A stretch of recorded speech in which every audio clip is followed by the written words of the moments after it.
Students, इस lecture में कुछ क्वेश्चंस हैं जिनको समझने के लिए अर्थात जिनमें प्रयुक्त होने वाले सूत्र लेक्चर 5 में दिए हुए हैं।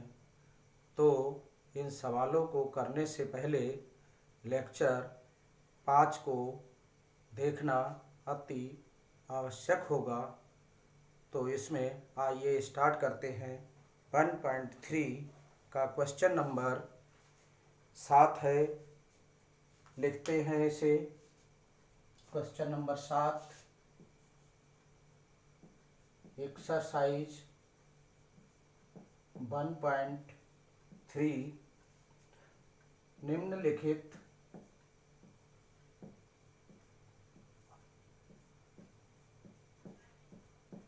अंतराल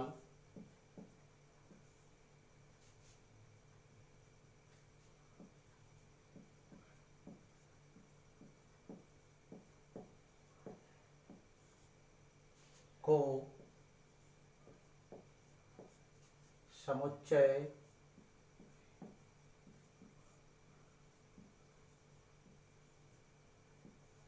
निर्माण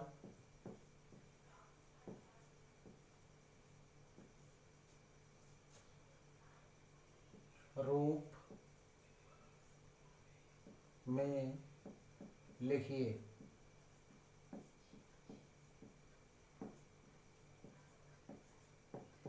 पहला खंड है, ओपन इंटरवल के रूप में दिया है -3, 0। सेकंड दिया है closed interval 6, 12।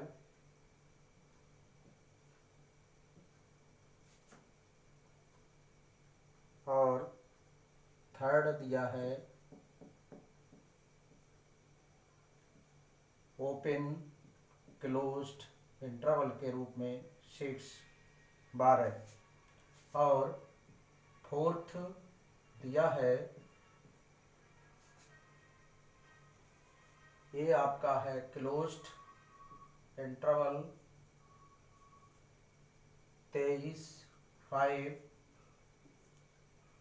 Closed open interval है। इसको हमें समुच्चय निर्माण रूप में लिखना है।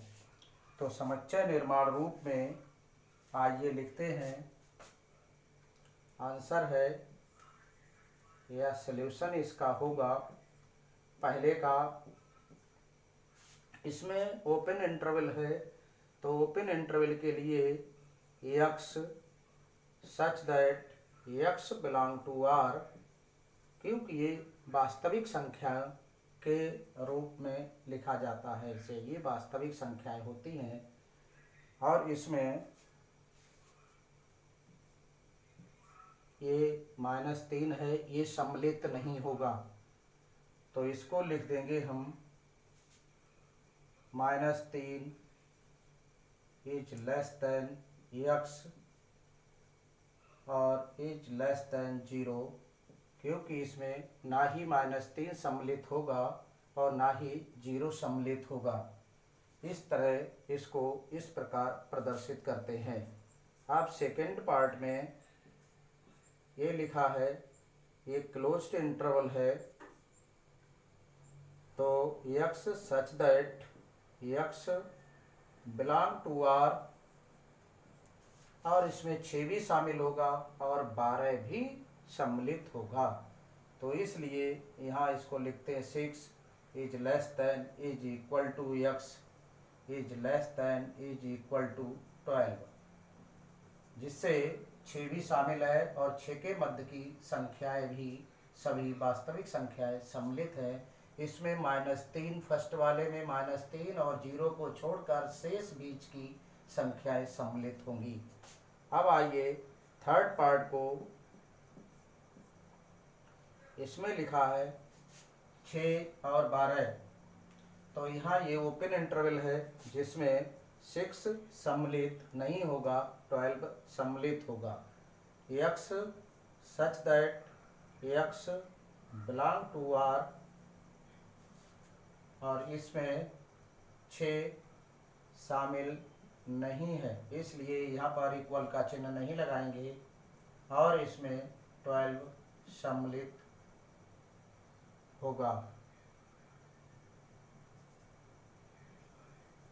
अब फोर्थ पार्ट है इसका, ये लिखा है कि -23,5, तो ये इसमें क्लोज्ड इंटरवल है, तो 23 इसमें सम्मिलित होगा। इससे पहले x such that x belong to R और -23 इसमें शामिल है, तो बराबर का चिन्ह लगा देते हैं, और 5 सम्मिलित नहीं है, तो इसमें इज लेस देन का चिन्ह लगा दिया और इक्वल का चिन्ह नहीं लगाएंगे। इस तरह से ये क्वेश्चन हमारा 7th कंप्लीट होता है।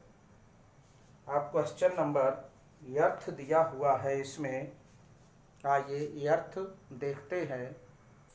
ये क्वेश्चन नंबर 8 है, इसमें लिखा है निम्न में से प्रत्येक के लिए आप कौन सा सार्वत्रिक समुच्चय प्रस्तावित करेंगे। पहला खंड है समकोण त्रिभुजों का समुच्चय और दूसरा है समद्विबाहु त्रिभुजों का समुच्चय। तो सार्वत्रिक समुच्चय की परिभाषा है विचाराधीन ऐसा समुच्चय या विशेष संदर्भ में निश्चित समुच्चय जिसमें सभी प्रकार के अवयव उपस्थित हों। तो इसमें हमें ये लिखा है, इसका विचाराधीन समुच्चय ऐसे त्रिभुजों का समुच्चय जिसमें ये समकोण त्रिभुज आ जाए, अर्थात सभी प्रकार के कोणों से युक्त समुच्चय जिसमें त्रिभुज होंगे जिसमें समकोण त्रिभुज भी उपस्थित हो, तो ऐसे को हम कहेंगे सार्वत्रिक समुच्चय। इसके लिए तो इसमें सभी कोणों से युक्त त्रिभुजों का समुच्चय ले सकते हैं, जिसमें सभी प्रकार के कोण से युक्त समुच्चय आ जाएगा, जैसे समकोण त्रिभुज, विषम बाहु त्रिभुज, अधिक कोण त्रिभुज और न्यून कोण त्रिभुज से युक्त समुच्चय इस प्रकार लिख सकते हैं। या हम इस दोनों के लिए भी एक ही लिख सकते हैं, त्रिभुजों का समुच्चय।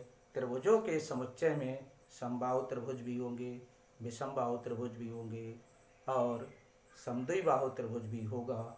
इसी तरह समकोण त्रिभुज भी होगा, विषम और अधिक कोण त्रिभुज भी होगा और न्यून कोण त्रिभुज भी होगा। तो केवल त्रिभुजों का समुच्चय लिख दें तो दोनों का सार्वत्रिक समुच्चय बन जाएगा। तो इस प्रकार आंसर है इसका पहले का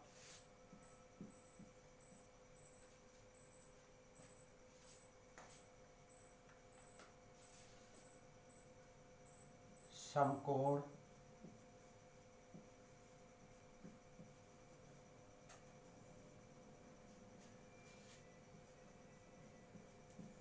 त्रिभुज, अधिक कोण त्रिभुज,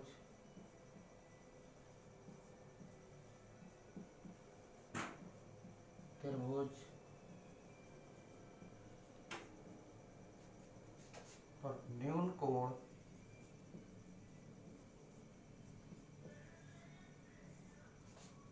त्रिभुज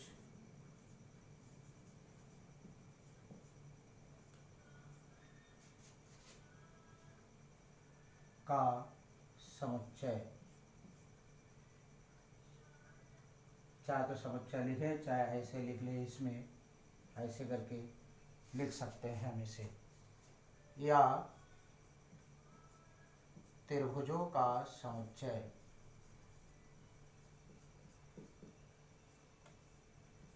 का समुच्चय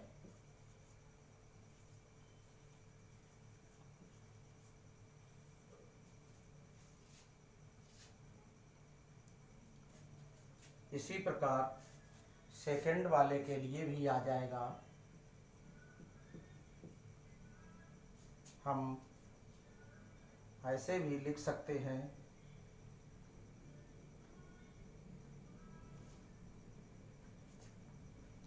जिसमें समद्विबाहु त्रिभुजों का समुच्चय है। इसका मतलब है कि वे त्रिभुज आएंगे जो भुजाओं के आधार पर सम्मिलित किए गए हैं। तो इसमें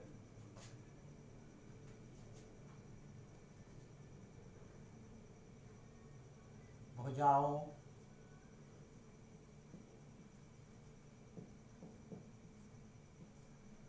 के आधार पर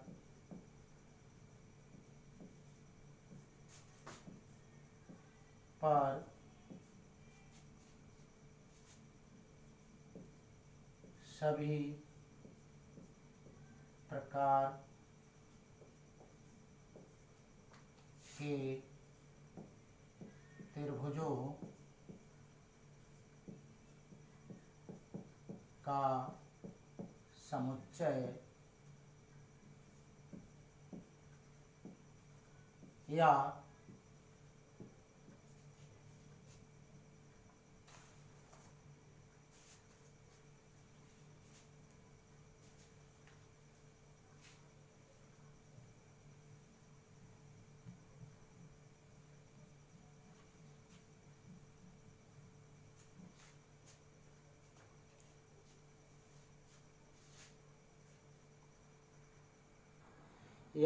त्रिभुजों का समुच्चय, ये दोनों में आ जाएगा।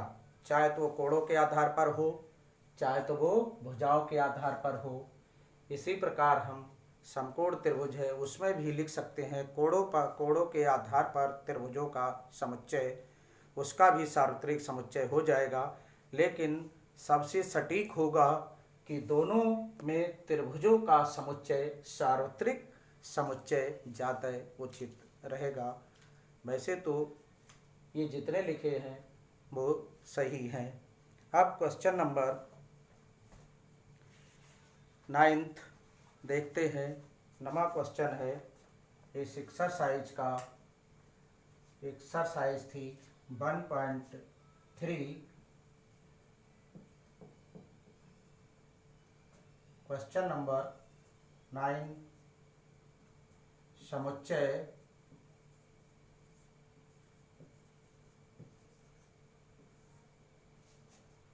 ए।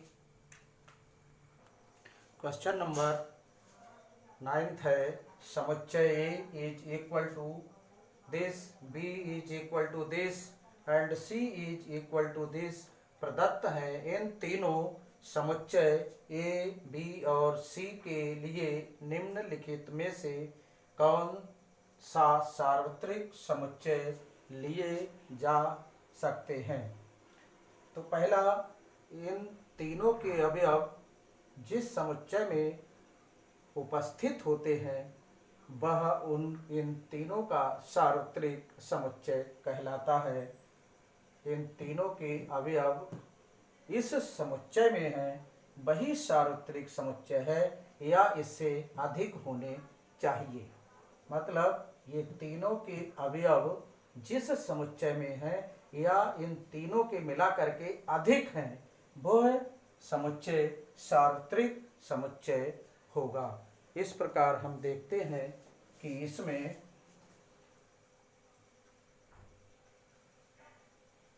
कौन सा सार्वत्रिक समुच्चय है। उन तीनों के अवयवों में ये थर्ड वाला है, जिसमें ए, बी, सी तीनों समुच्चयों के अवयव प्राप्त होते हैं। इस प्रकार थर्ड वाला आंसर सही है। आंसर थर्ड सही है।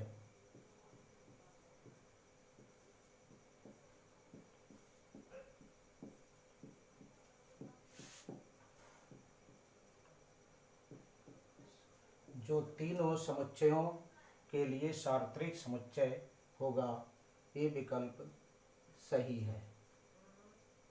सही है, जो कि ए, बी, सी समुच्चयों का सार्वत्रिक समुच्चय होगा। आज के लिए इतना ही। तब तक के लिए ध्यान रखिए, खुश रहिए।